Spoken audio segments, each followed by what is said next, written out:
There can be no doubt, at least as far as Middle East policy is concerned, that AIPAC is the voice of America.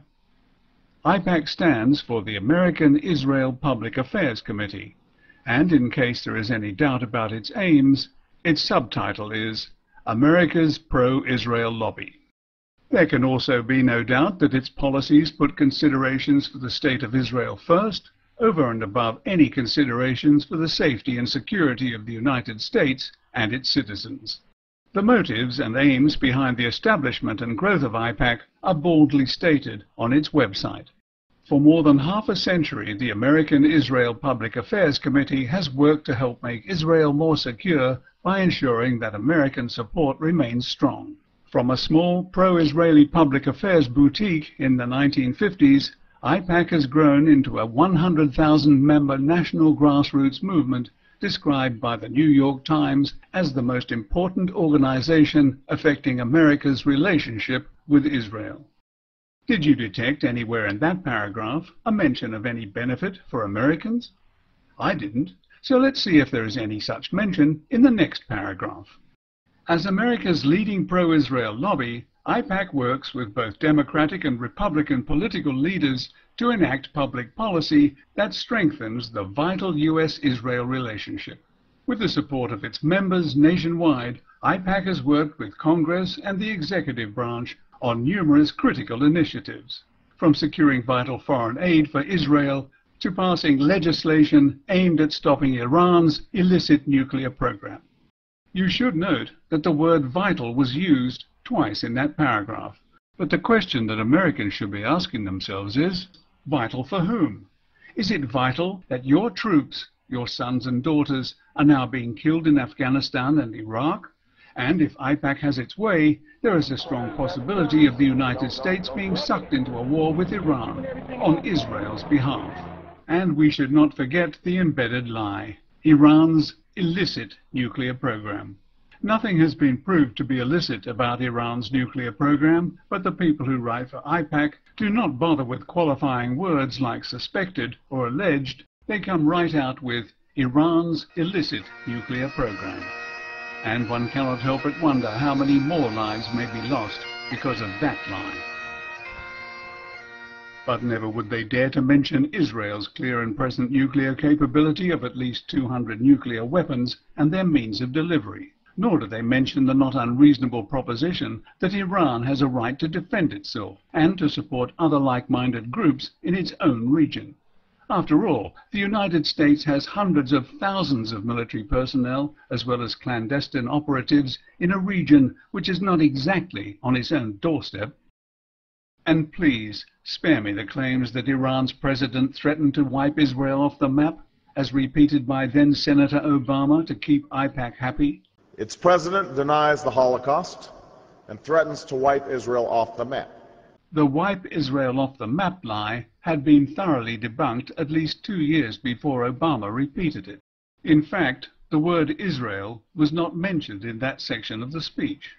Quoting the late Supreme Leader of Iran, Ayatollah Khomeini, President Ahmadinejad said, "This regime occupying Jerusalem must vanish from the page of time."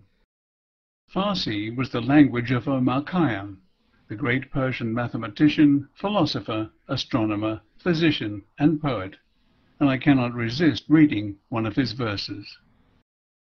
The moving finger writes, and having writ, moves on.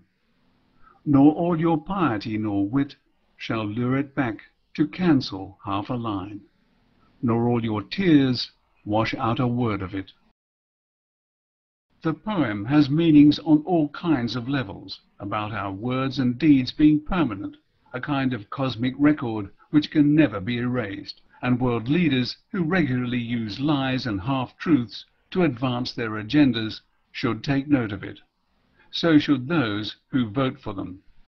It has been pointed out by Persian scholars that the equivalent of wiping anything off a map simply does not exist in this most poetic of languages.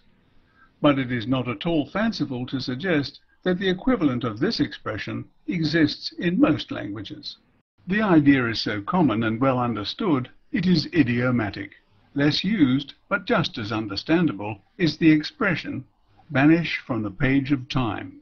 No honest translator could claim that the idiom, nothing lasts forever, could possibly mean, I am going to kill you, or that the idiom, vanish from the page of time, could possibly mean, wipe Israel off the map. But it suits Israel to perpetuate the myth, and what suits Israel suits AIPAC.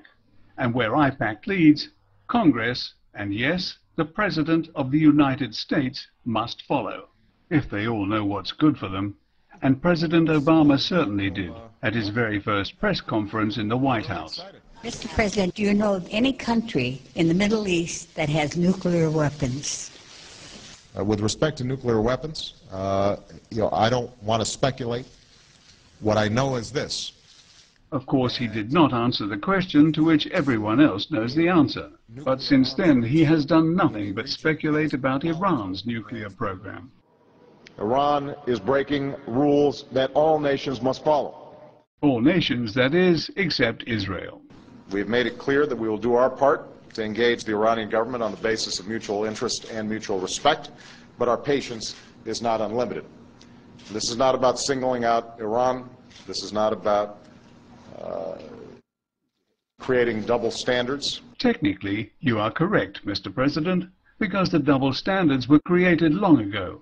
What you are doing is attempting to ensure that they are maintained, and that is one of AIPAC's main aims.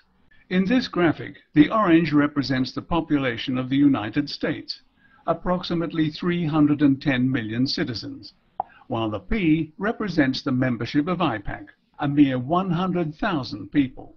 This is a pressure group whose clearly stated aims and ambitions put the interests of Israel above and beyond any other consideration, which really means that AIPAC is, to all intents and purposes, the voice of America. And only when the voices of the majority of United States citizens are heard will this gross imbalance be redressed. Send emails or get on the phone to your representatives and tell them how you feel about your taxes propping up the illegal apartheid state of Israel. For the sake of yourselves, your families, and yes, the rest of us, please take America back.